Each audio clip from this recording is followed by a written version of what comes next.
we going, folks? Well, made a start on the wiring, pulled all the old stuff off, pretty grim.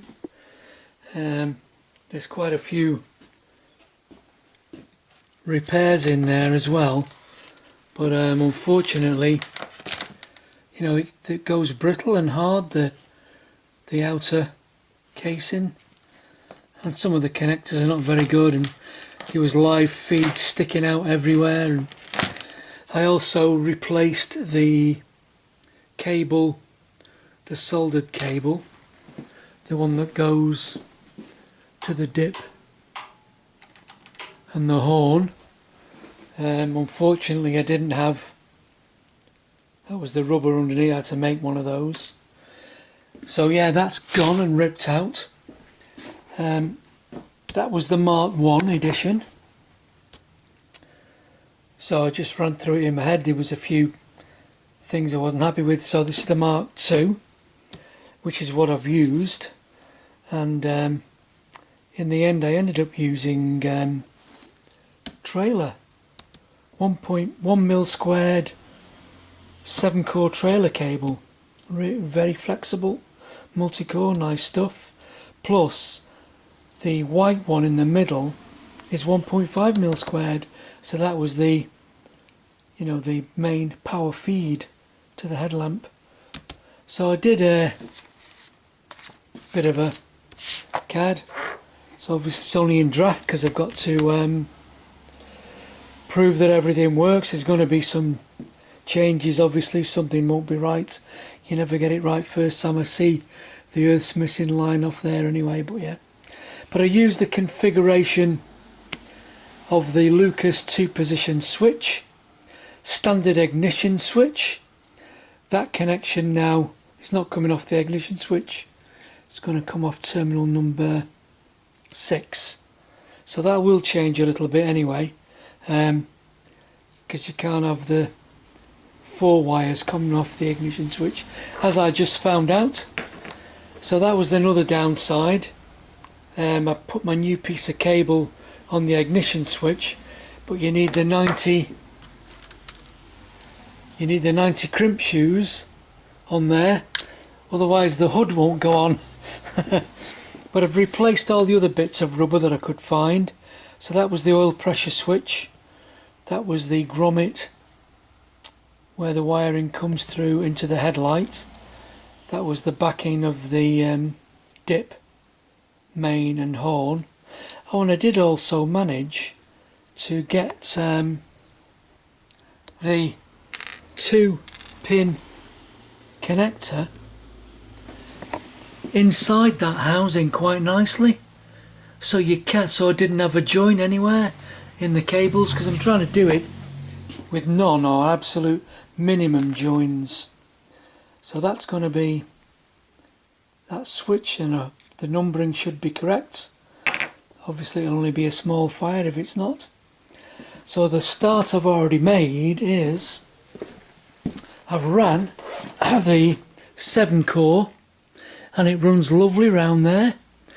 It's only loosely dropped in, so that then goes up to all my feed, return, rectifier, regulator. So what I've done is I've parted it there, stripped back the insulation a bit, kept it on there, pulled out the ones that I wanted for the coil feed and the horn, put the insulation back on and rewrapped it. So I've minimised the absolute connections, hopefully, on the bike. So I've got those two up now. I've just got to bring the ignition one up from there through, and then I can start to wire. So I'm hoping it's going to come good. So I'll run a few more cables and tidy everything up, tie a few things down, and give it some juice, and we'll see how we go on. May have to do a couple of changes on that, but at the end that is a draft copy, obviously. So when I've done it, I will do a wiring diagram and I'll show it. So I'll catch you at the next bit when hopefully I've got all the headlamp stuff wired in. So I'll catch you on the next one. How are we doing, folks? We're about done. I haven't ran it yet, still got a few more bits to put on regarding the wiring. But just to finish off with the electronic ignition, just with some of the tests, now it's fitted on the bike, etc. So, the two 6-volt coils wired in series to give you the 12 volts. Primary resistance 1.5, secondary resistance 8.9 kilo ohms, that is, and that's ohms. And they pull, this is practical, I've measured it, they pull in 3.9 amps with a healthy battery. So, but I've also looked at the two 12 volts, which you have to keep in series. So they're 4.5 ohms, and obviously in parallel they're coming down to about 2.5 ohms. So they're pulling about an amp more. It was just a little bit more actually. The battery voltage will obviously change a little bit when the bike's running 12 volts up to 14.1 or whatever. So we've got about an amp difference in draw. So overall current draw, I'm not sure what the dwell is on the electronic ignition, but the dwell on the parallel twin is about 180 degrees, so the points are going to be shut you know, for half the time, you know, so they're going to be in a dead short position. So, you know, it is going to be pulling more for a longer period of time, I think, but also, you know, you're pushing 5 amps through the unit, hence why they want you to use two 6-volt coils. So that's those readings. If you're doing it, write them down, so when if you have any problems you can quickly refer to see if you've got an issue with any of the coils. But also I did say that I didn't like to have a joint anywhere, and I managed to get that little block connector, snap connector, sorry, thing in there. So if you separate it, unplug it, you can get a small terminal screwdriver and lift the individual connectors out, and they will pull through one at a time. So you can take it all apart and run out of timing case without having to break any wires. So the other thing that I was looking at was testing in situ, etc. So if I just get the magnet, I'll just switch, let's switch us on. So if I just run, there the two coils are there obviously, if you just run a magnet on the outside, so that's a really good test. That's over one coil and that's over the other, so that's a good quick check test. And the other thing was wherever I put the lead, or the leads here on this battery. So this little lead I've made up with a fuse in it and a spade connection on it. You can keep that tucked away under here somewhere, and if you ever have an electrical issue with the wiring harness, you can pull the power feed off and then just connect that fly lead directly onto the battery. Okay, you're not going to have any lights or anything, but it should be able to get home. So I thought that would be quite an interesting, you know, a handy bit of piece of wire with a fuse to keep on the bike. Hopefully I'll never need it. So let's have a quick look at the wiring. So yeah, we said, so that's why we've got the two 6-volters, because we're drawing an amp less and obviously an amp more with that. And you'd have to keep them in parallel, and then I'm not sure about the dwell, etc. so it's got a higher power consumption, but it's the amount of power that you're driving through the electrical CDI unit why they ask you to use the two 6-volt coils. So we pulled the voltage down with the 12-volt coils, and once you got to about 8 volts, spark was still enough for the bike to run, but after that it falls off. And with the electronic ignition and the two 6-volt coils in series, for a good spark again, right down to 8 volts DC, so when you get below that then you start to lose it. So, you know, when they say that, oh, you know, if the battery voltage is low, you know, the spark jumps off with electronic ignition, I don't think that's true after doing the physical tests. So back to the wiring, it all went on quite well. Yep, a couple of mistakes made by me, nothing detrimental, but I forgot to wire the main beam warning lamp in, and there's obviously two instrument lamps, not one, but I'd also got a connection wrong. And I'll tell you, I mean, I went through the logic of this Lucas part number 37510 switch, and I got it wrong a little bit. What happens is, when you've got the switch wired up as it should be wired up, when you go into side lights, you get front and rear side lights and instrument lights, and when you go on to main beam position number 2, it should switch off the front side light, keep the rear side light and the instrument lights, and then put power to your dip and main beam switch. So the logic was slightly out on that, so I've got to modify. So as built drawing, it all went together quite well. So let's just have a look on the bike. A bit dark in there, but I managed to run everything up nice and neat. It's all in there. I've left the ignition on. It doesn't matter because I've got the CDI unit, which we know will go to sleep after a couple of seconds. So on, and then first position we get the side light, front side light, and obviously should get the rear side light. But when we go into the headlamp, we lose the side light. Obviously you're saving 5 watts or whatever it is, I don't know. And the dip switch obviously should give one or the other. So a couple of other changes I did, and when I looked at the original wiring diagram, it shows the horn on the other side, the opposite side of the ammeter. So the horn doesn't actually pull the ammeter down when you press the horn button.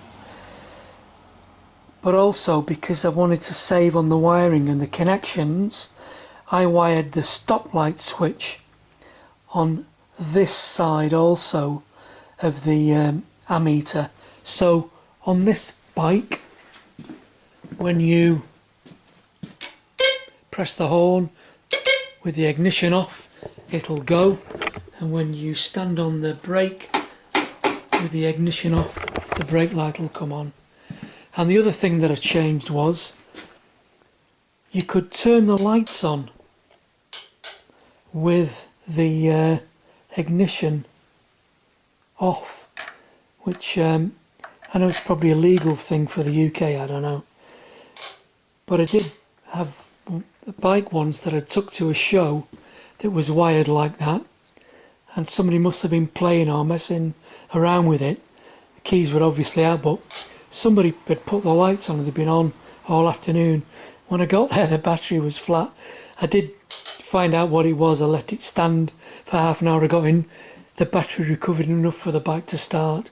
So, rightly or wrongly, legally in the UK, side lights are on with the ignition, but if you turn the ignition off, the side lights go off.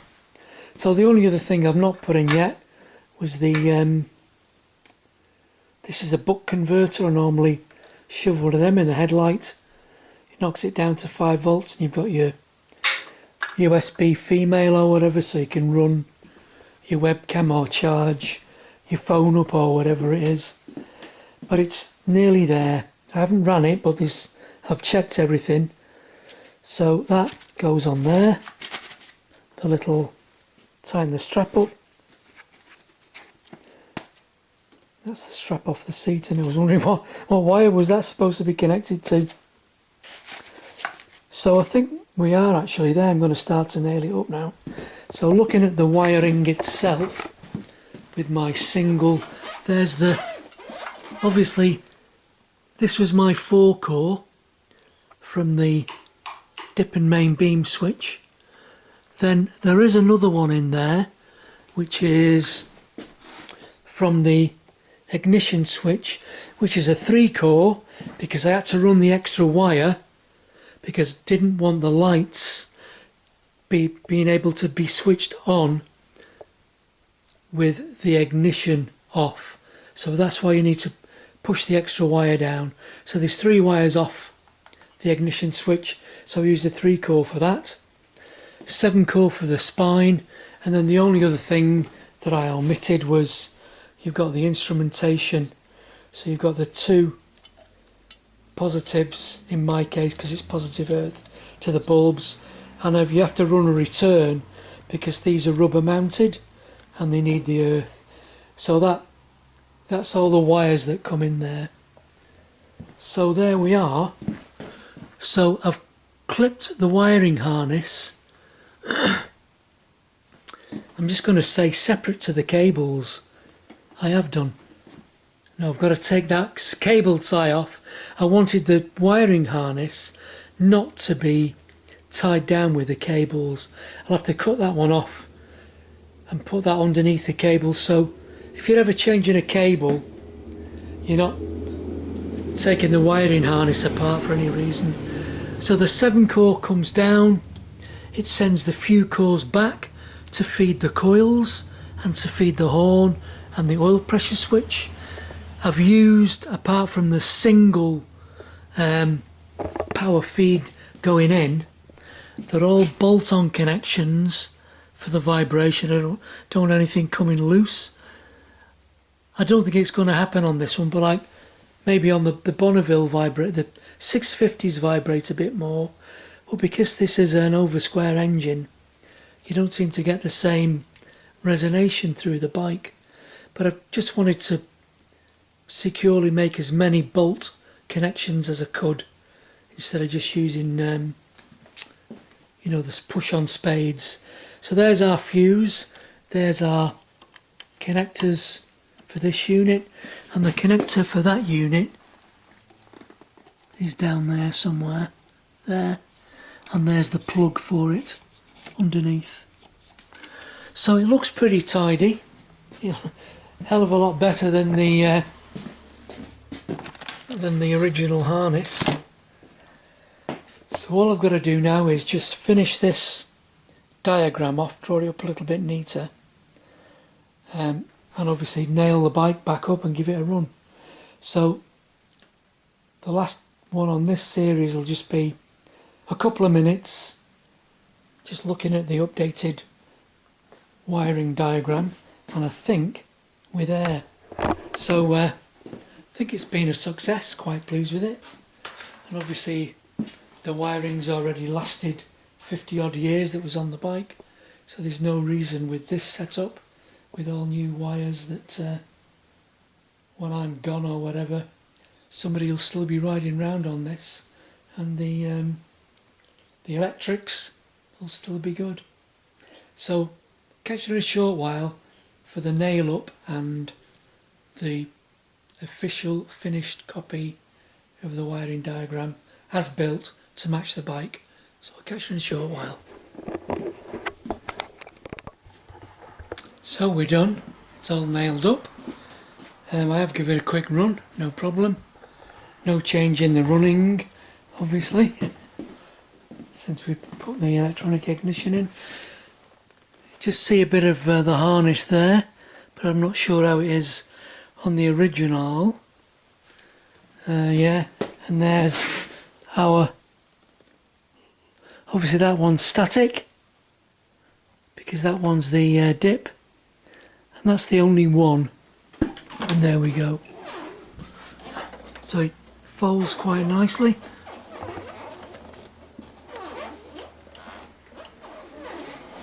So quite pleased with that. And yeah, the only thing I haven't done, I haven't put the I've got the H4 LES SM surface mount device LED twin filament headlamp bulb to go in, H4, which I've not put in yet, but it's in the house somewhere in a box. I'll try and find it.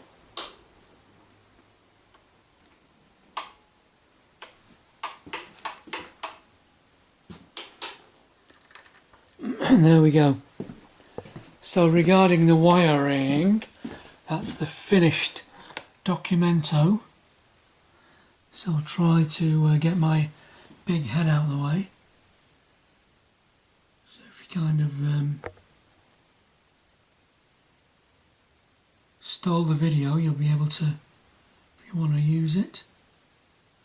There's the logic of that switch, that Lucas switch. So all in all, yeah, job done. So the bike is actually, the bike's finished now. So as long as it's not raining tomorrow, I'll be going out for a nice blast and give it a good shakedown, then a good clean, and yeah, the daily rider. So I'll be looking for another project now, won't I? So yeah, looking for another bike at some point, maybe in the next week or so. I don't know what to go for, but did have something in the pipeline, but that was 7-8 months ago before we went away. See if it's still around. But yeah, apart from that, job done. So we'll catch you on the next one. See you later, folks.